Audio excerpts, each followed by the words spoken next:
Okay, so this is my Uncle Evan Boudreau.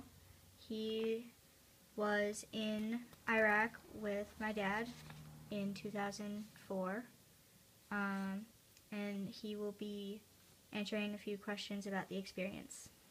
Okay, so may I have a brief overview before we get into specifics? Like what I did and such. Yeah. I was in the Marine Corps Reserves. I was attached to a Marine Wing Support Squadron, MWSS 472 Detachment Bravo. We were stationed in Westover Air Force Base in Chicopee, Mass. I was a welder for the reserves. Thank you. I haven't done this very much, but okay. So, what were your reactions to events unfolding and leading up to your deployment?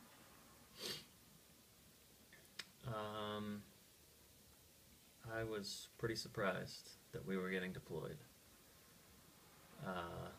When I joined the Marines, we were at peace for a long time, so I didn't actually, nobody saw this coming, but when the time came that we had to get deployed, it was ultimately what I signed up for, so kind of just went with it. Yeah. Do you remember the day that you got called to be deployed? Or what it was like getting that call? I don't remember the specific day that I was called. We got,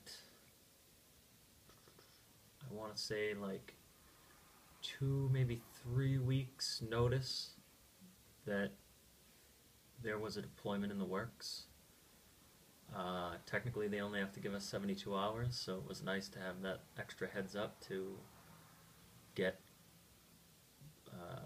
my affairs in order, if you will. Get like how bills were going to be paid and all that stuff in order before we left.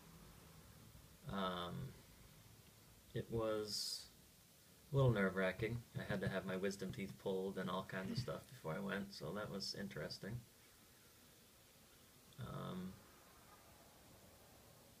Other than that, it was more hectic trying to get everything accomplished, so it kind of took away from the whole getting sent to war kind of a fear, I guess. Okay. That really didn't settle in until we were like getting on the plane. Then it was like real. Right. So, tell me a little bit more about that, like getting there. What did you do? What was it like? So, we were activated for a year. We spent, I want to say, maybe a month at Westover Air Force Base doing like pre-deployment stuff. Like they kind of gave us a quick rundown on what we were going to be doing there. We were getting shots, vaccinations, all kinds of stuff to prep us for the overseas environment. After the month of shots and all that fun stuff, we went to Camp Pendleton, California for 3 months, maybe 2.5 months, and trained in the heat in the desert of California to help acclimatize to the desert of Iraq. And then I think it was like August of '04, we got on the plane and flew to Iraq. Would you say that the preparations you did here were similar to what you experienced there? Or was it? As a support unit, my task was a welder in a heavy equipment unit, so we worked on machinery and such, and our job was to make sure the runway was operational at all times, as far as like the structural integrity of the runway. Like if anything happened to the runway itself, we'd have to fix it and make it landable for planes. So We did do a lot of simulated, uh, like crater repair and stuff like that in California before we left. Okay. What mm, what was the camp like in your first few weeks or months there? When we first got there, we went to Kuwait. We spent, it felt like a week, but it was probably a little less than a week in Kuwait because that was a neutral staging area before they actually brought us into Al Assad, Iraq, which is the base we were at, the air base Al Assad. Once we got to Al Assad, we were staying in,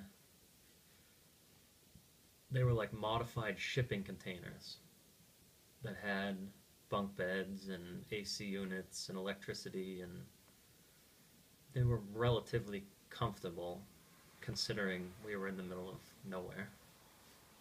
So it wasn't terrible. Okay.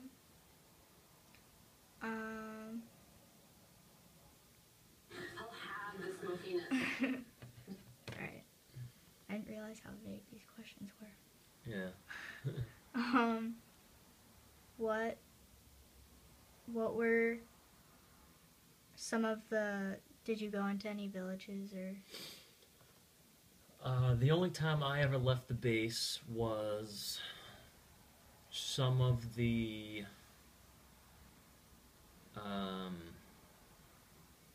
Al-Qaeda, I guess, or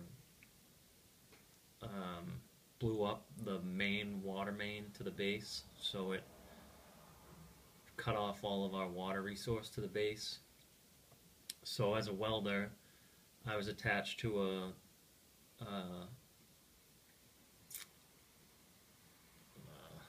like a little support squad, and we went out into the village and repaired the water main. So that was the only time I left the base and got to see the village, and we were in a heavily guarded convoy, so I felt pretty well protected. The village we went through was Little Baghdadi, I guess is what they called it. I forget the specific name of it, but it was poor, very poor. But the townspeople didn't seem to mind that we were there. Okay. A lot of the people that came onto the base and sold us trinkets and stuff were actually pretty happy we were there. It wasn't much, there wasn't too many people that were unhappy to see us. Okay. Yeah, that's really good to know. What were some of the things you did while you weren't doing your duties or keeping the airway or runway clear? On our off time, on the rare occasions we got it, we had a like makeshift field that we'd play soccer or football, or I think we had a couple of frisbees. A lot of us had laptops that we downloaded movies on and stuff. A lot of us would pass around movies. The locals would sell us bootleg DVDs and stuff that we could buy and watch. Read a lot of books. That's kind of it, really. There wasn't too much else to do. Right. Could you keep in contact with your family or loved ones? We had a internet cafe and a phone center, so anytime you had free time, you could go to the phone center and talk on the phone and send out emails and stuff through the internet. But it was you had a timed window, so you could only make maybe 2 or 3 phone calls depending on how long they were, or if you even got through when you called. Right. We were 14 hours different. So a lot of the times when I had free time, it was 3 in the morning back here. So you didn't always get through to anybody. Right. Would you say that there were a lot of, like, if it was hard to get, let me rephrase that, because you had like a certain time limit, there must have been a lot of other men and women trying to use that. So how many people would you say were in your camp? I want to say in our little section of the base that we were on, there was probably 200 maybe. So at any given time, there could be a decent line at the phones. I mean, there was a couple of times that I would wait in line and not get a chance to get on because the line wasn't moving fast enough, or I had just a small window to go there, and I didn't get in my little window of time that I had available. So sometimes that was tough. And there was other times that I got in there and called 15 phone numbers and nobody answered. So that was discouraging. Right. But life has to go on back home. I can't just sit around and wait. Right.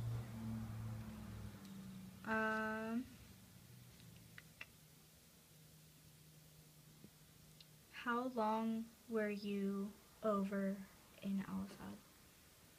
We were in Iraq from August of 04 to February of 05. So right around 7 months. Okay. And then after that, did you ever go back? Once was it for me. 7 months and done. We got back from Iraq in February.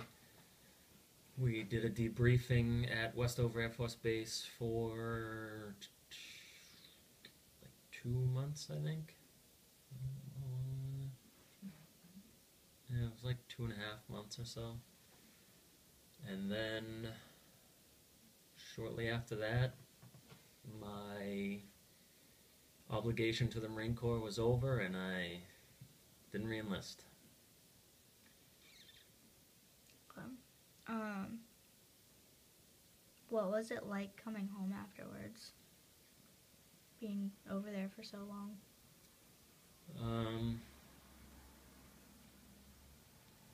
For me, it was relatively easy to get back into the swing of things. My job in the Marine Corps was what I did in the civilian life or whatever, so it was kind of like I just went back to work. We were fortunate to not see any real action or death or anything like that, so it was relatively easy to come back. For me, anyway. Right. That's good.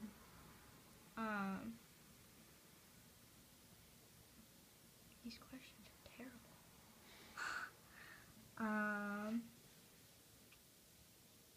I think that's pretty much it. Unless you have any other, like, stories or details.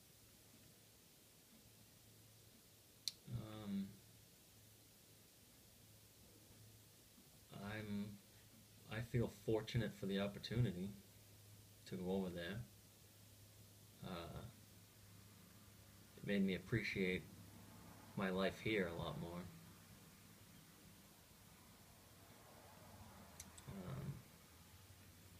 I can't say that I would hope that everybody had the opportunity, but it's a real eye-opener. Right. Okay. Cool. Yeah. I think that I got pretty much all that I needed. I'm just doing like an oral history of that, and then was trying to, if you like Googled it, you always saw like the war logistic part of it, like all the inaction stuff. So that's kind of anything that you find on the news is all, and it's going to be the negative side of it. Right. But I can say that where we were and what we were doing over there, we had nothing but positive response from everybody. Our base did get attacked and mortared, but I don't think we ever had any injuries. So we were lucky.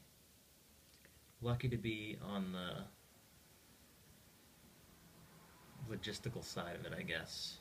Safe, in the safer zones. So, Right. that was it. That's good. Okay. I can't think of anything specifically else. Well, if you need anything else, I'll let you know. give me a call. Thank you. You're welcome.